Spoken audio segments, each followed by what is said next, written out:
Hello, welcome, sisters, to another sacred conversation inside the Feminine Empress Activation Temple. We are talking about the sacred lover archetype, and joining us today is Katie Holland, this beautiful goddess who's going to take us into her perspective and her journey of the sacred lover archetype. And I'm so excited. Welcome, Katie.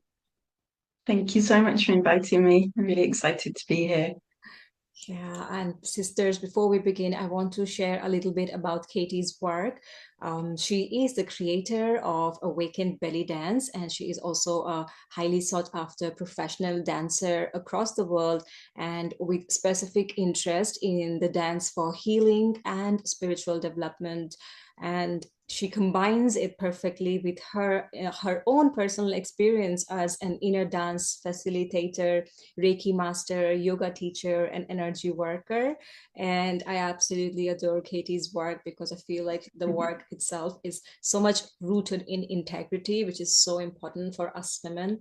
And I'm so excited for this treat that we are in. So, Katie, once again, thank you for being here with us Oh, today. thank you. So, Katie, your work is so much with the body.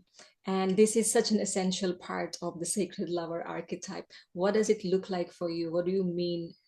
What does sacred lover archetype mean to you?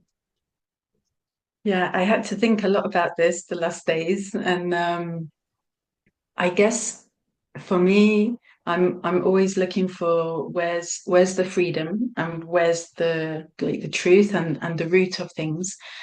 And I feel like strange with the word archetype Mm, because to me it feels almost like an overlay of something. mm, And I know that archetypes can be to express different parts of ourselves and to explore that. But at the same time, if we're talking about like, okay, what's the sacred lover archetype? To me, I feel, okay, are you going to be the sacred lover or are you going to be the archetype of that? mm. And like really coming back to, well, yeah, what's the truth of that? Do I want to play in that game or do I really want to embody it and know this like truly in my body? Oh my God. Um, so as always, have a little bit of a different perspective I on love that things. about you. Um, Sorry. I love that about you. Thank you. I'm usually going to the opposite.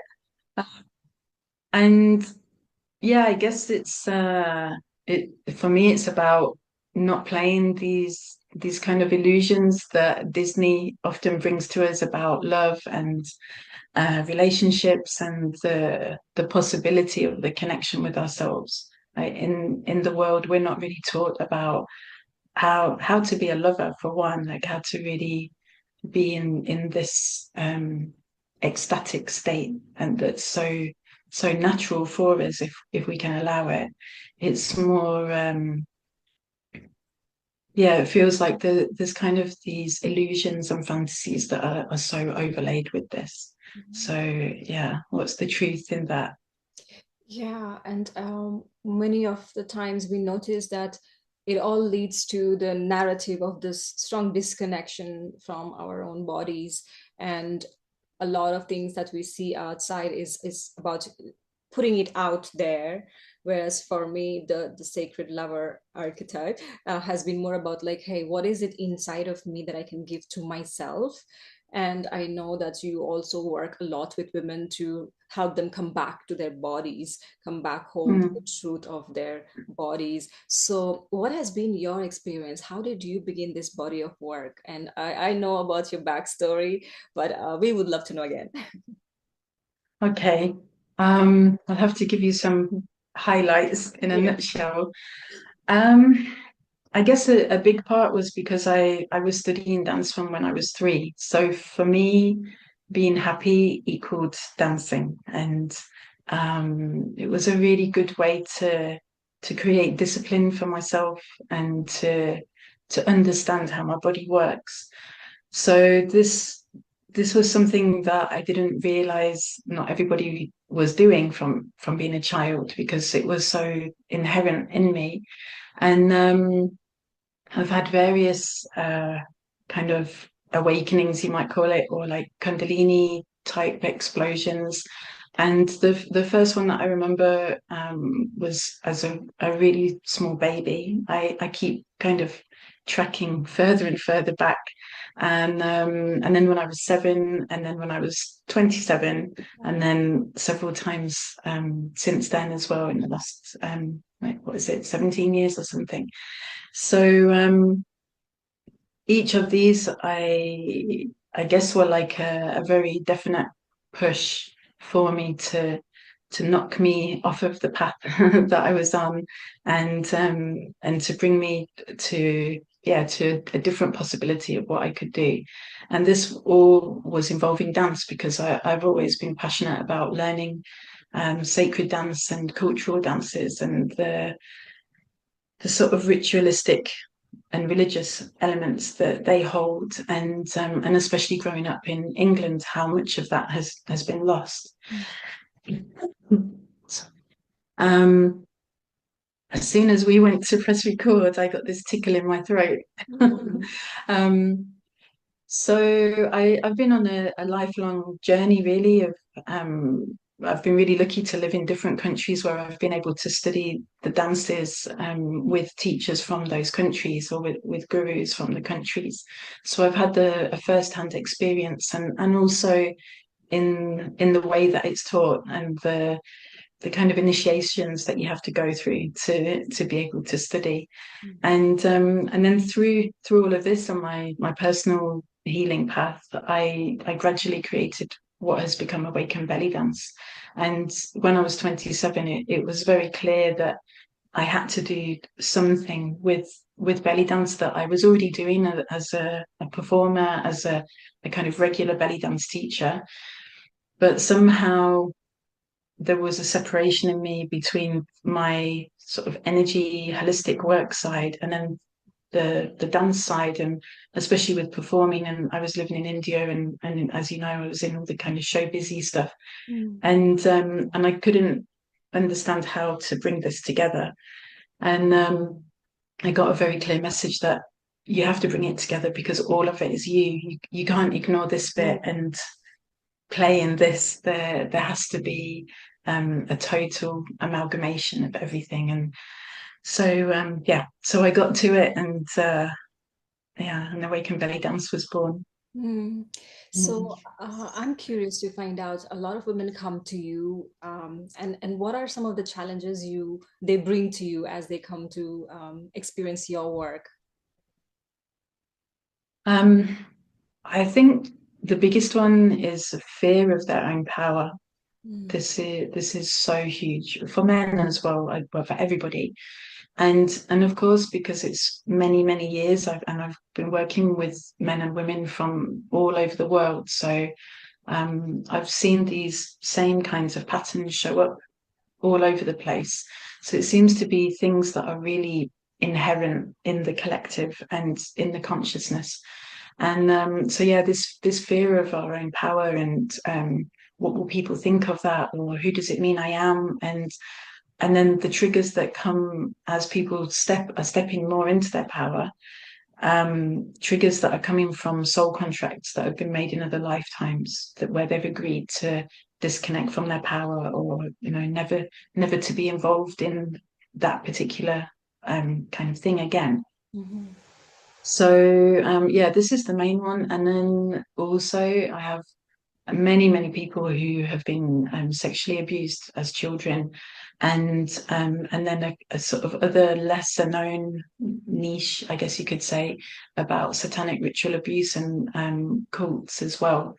So there's a kind of huge intermingling of this, which also is connected with the sovereignty and the power as well. So I feel that the finding the soul contracts are really the root of everything, because when we find these, it has such a massive knock-on effect with absolutely everything in our lives. So we're so distracted with, oh, this is happening to me, and I'm experiencing this, and we don't look at the epigenetics of it, that the ancestral influences, and then the influences that are coming from ourselves that are so deeply unconscious. And so we have to go back and back and in and in, and then that domino effect will affect everything that we feel is present now, and then life becomes so much easier. Mm. Yeah, and how would you say how can women begin to start loving their bodies, um, who have survived so much or come through so much or have so much disconnection with the wisdom, the power inside? How can one start that journey of loving their bodies or coming back to their bodies?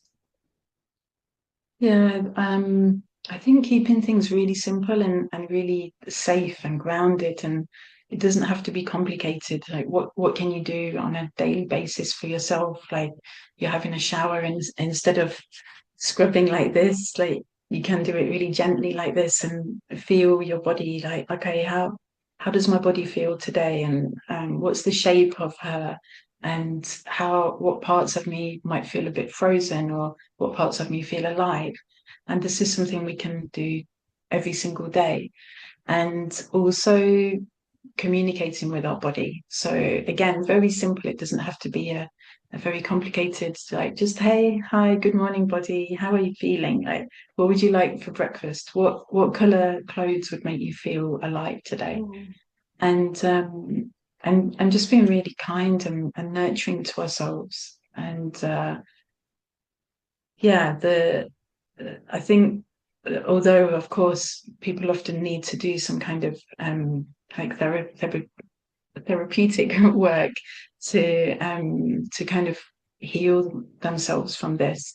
But what we can do as self-care is huge, and I think that this is often missed. Mm. Yeah. And I also see that sometimes that itself can become like a chore. That, oh my God, now I have to uh, do this. And then when we miss out, then we begin to feel guilty, or like, oh, I haven't had taken time out for my self-care routine. But I love how you say that we can just infuse it into the daily things that we do, just become more present and slow down.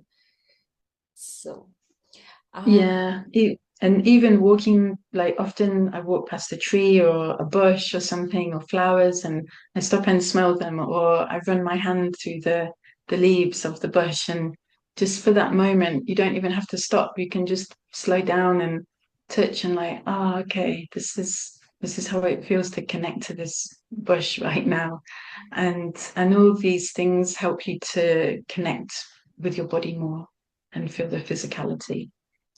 yeah. And what are some practices that you do personally on a regular basis to come back to your body? Well, everything I just mentioned, and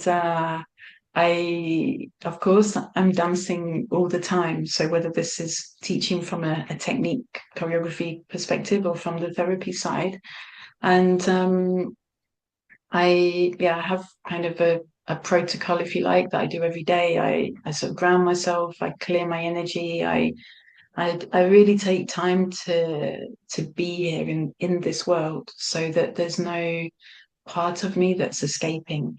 It's like often people that are really sensitive, and you feel so bombarded with feeling and sensing everybody else's stuff that's around us.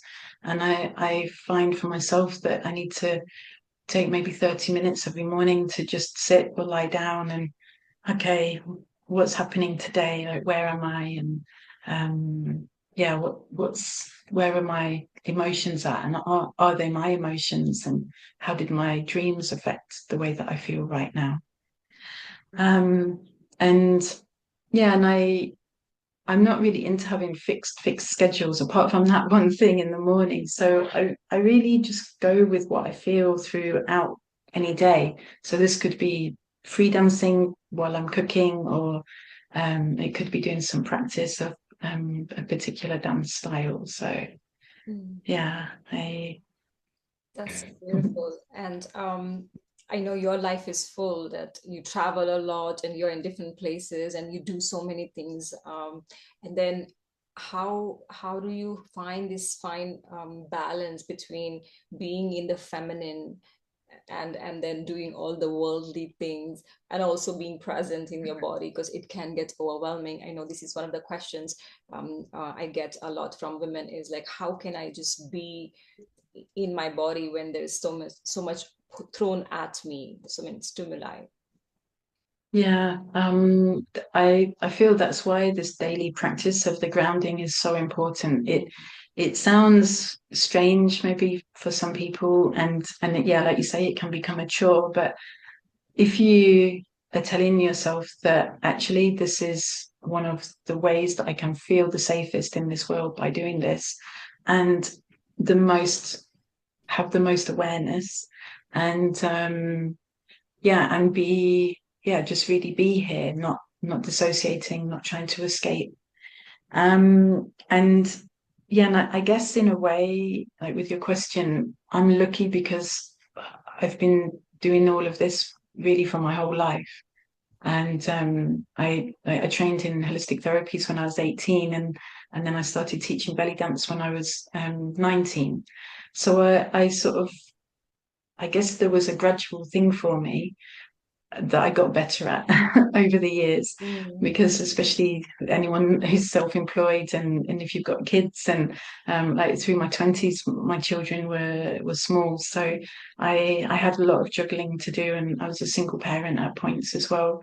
um, and I suppose in a way it's the prioritizing of yourself, because you have to make boundaries and make yourself a priority in every moment of every day, even though we're told that that's selfish. But um, if we don't do that, we're not in a position that we can serve others. We have to receive and give to ourselves first, so that we can actually be there for other people. And if I didn't do that and really in a dynamic way, I wouldn't be able to do what I do, and hold people in the things that present with, because I would be all, you know, like a Mm. wishy-washy seaweed.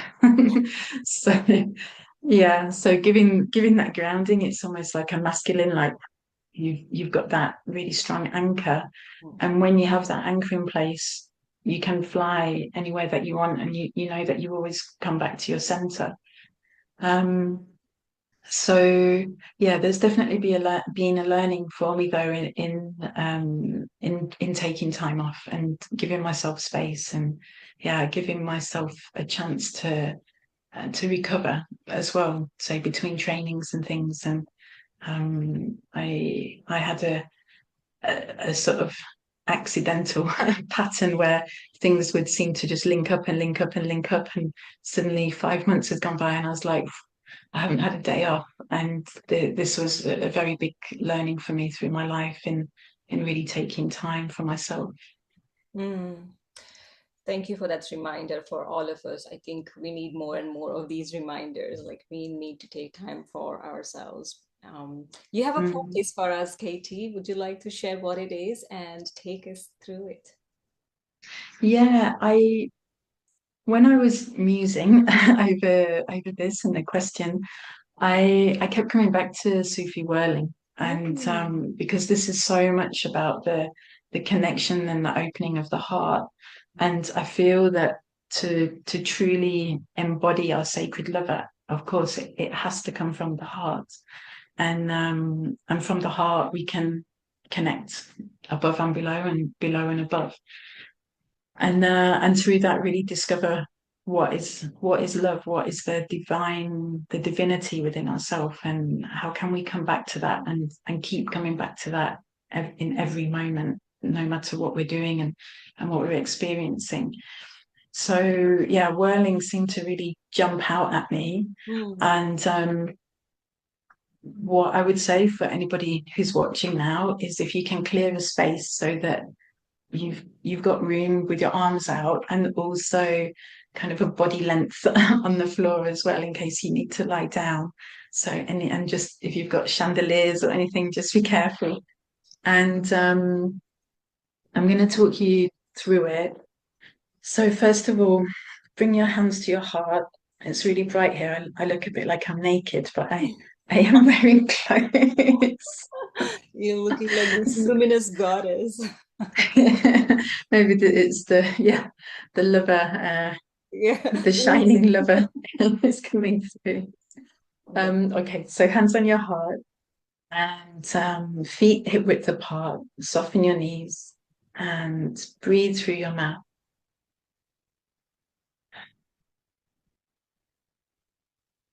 And as you breathe in, relax your jaw and your tongue.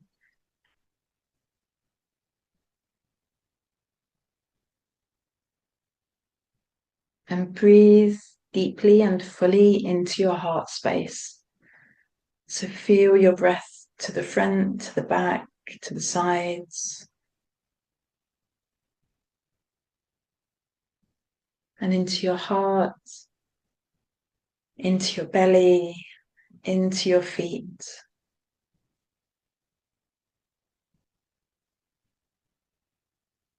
Breathe into your heart, your belly, and down and through your feet, imagining that you have cords, anchoring cords from your feet deeply into the earth, so that you know that the earth is holding you, she's nurturing you.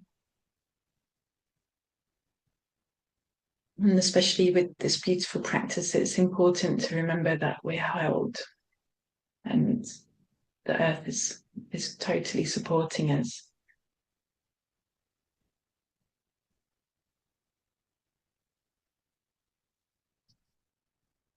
So kissing one hand and the other,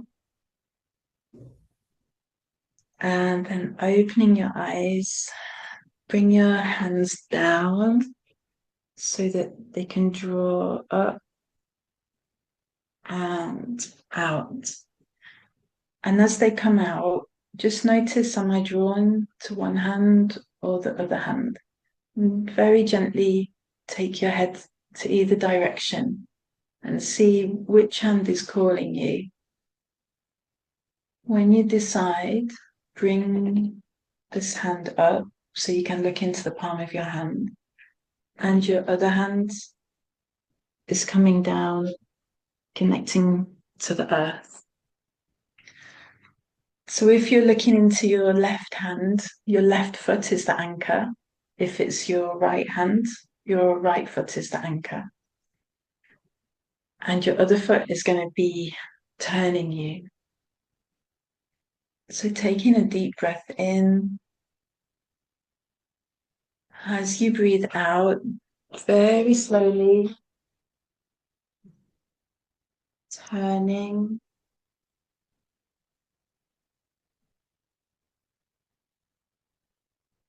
and really slowly, there's no race or competition, and looking into the palm of your hand.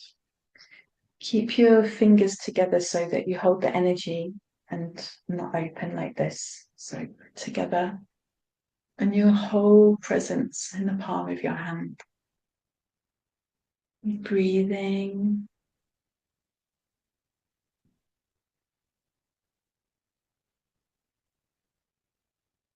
Very slowly as you breathe into your heart and breathing out through your arms, through your fingertips. And your arms and hands are an extension of your heart space. So they hold and express all the stories. Breathing into your heart and out through your arms, your fingertips. And keep feeling this breath, your breath, as your life force moving through you.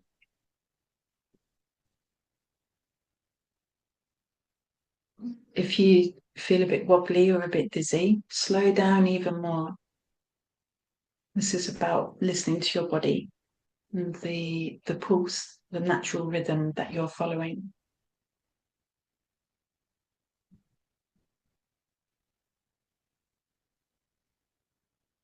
And allowing yourself to notice what's happening in your body. Are you getting particular thoughts or an emotion?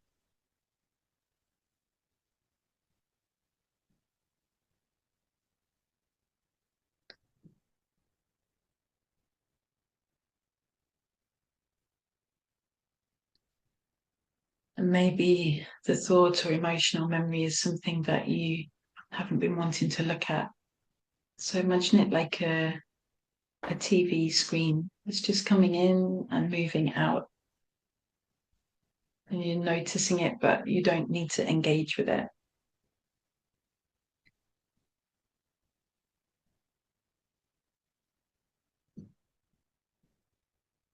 And imagine that you're creating a vortex of light all the way from your feet that's moving through your hips, your womb space, your heart, your hands, and your shoulders and your head. As the vortex is coming just a tiny bit above your head, and it's bringing itself all the way back to your feet so that you have a constant cycling of light. And as this cycle moves, you can imagine that you're shedding skins. Now, like I said, with the archetype, are you playing in a Disney fantasy about what you've been told a sacred lover is? Or are you creating your version of your authentic sacred lover? And as you peel off these skins or these layers so that you can come back to the core essence in your heart of what love and being a lover to yourself truly is.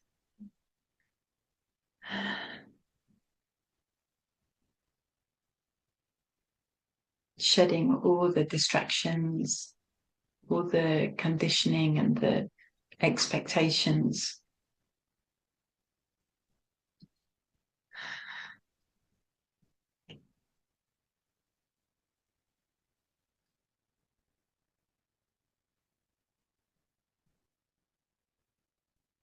If you need to at any time, you can change direction and change the arm position and looking into your palm. Or if you need to lie down on the floor, come back, arms across your heart, and then going slowly down to lie on your belly.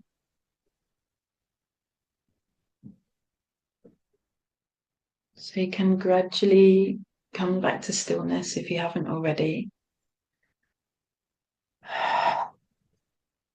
Arms over your heart and bowing down to the earth. And then come down onto the floor, totally let go of yourself. Third eye, belly button, hands, feet, all on the floor, fully connected. Taking a breath in and letting go of any dizziness, any mental activity that's been going on. Let yourself soften, land.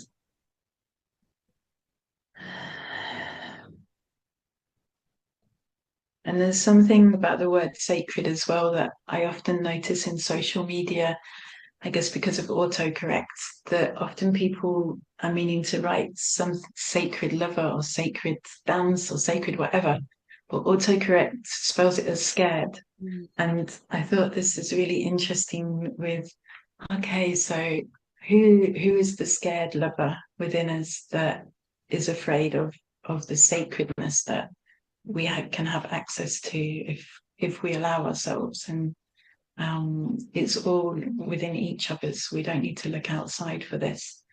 So this is a question for today, which is the scared lover within you, and where is the sacred lover, and how can you bring them to meet within your heart and live and discover from there. Mm.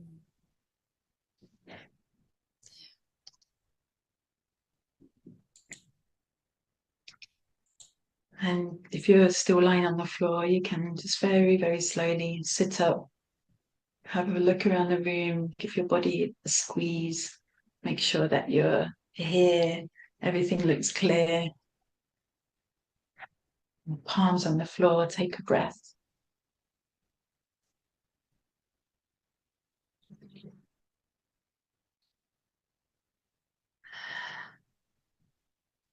Okay, thank you, everyone.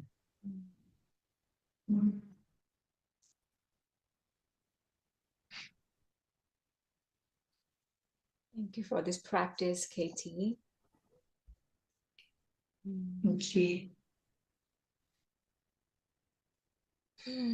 Katie, you have a free gift for the ladies watching and some beautiful offerings. Would you like to share about them? And I will make sure to have all the links below this video.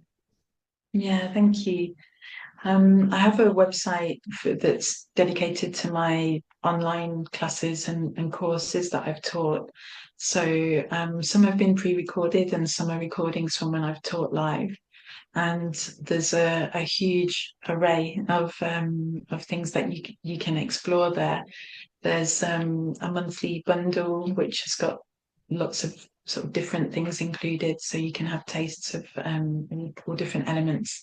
There's whirling, there's lots of awakened belly dance in sort of various forms, and yeah, so the offer is 50% off any of the courses with the discount code October50, and it's valid till January the 1st, 2025.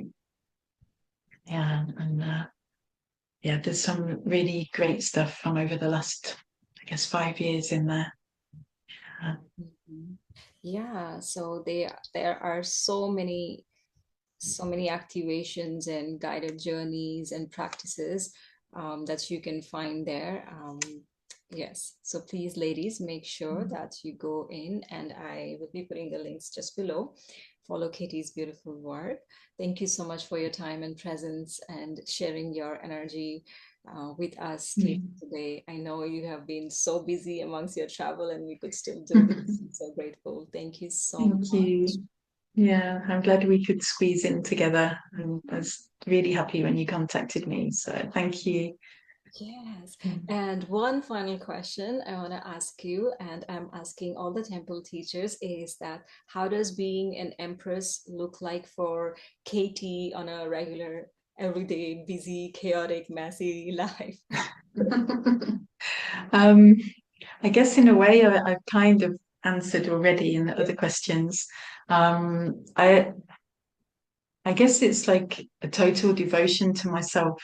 I think that probably sums it up, to myself and to the needs I have at any point in any day, and also not being afraid to change, and that this can also happen in any moment of any day, that I don't need to stay fixed in something particular. I give myself that freedom to change in any moment. Yeah. So yeah. Thank you for sharing this with us. And I wish to see you more in this online world. Thank you for your time once again. Thank you for having Thank you. this beautiful energy transmitted through space and time for all of us. Thank you. Yeah, thank you so much.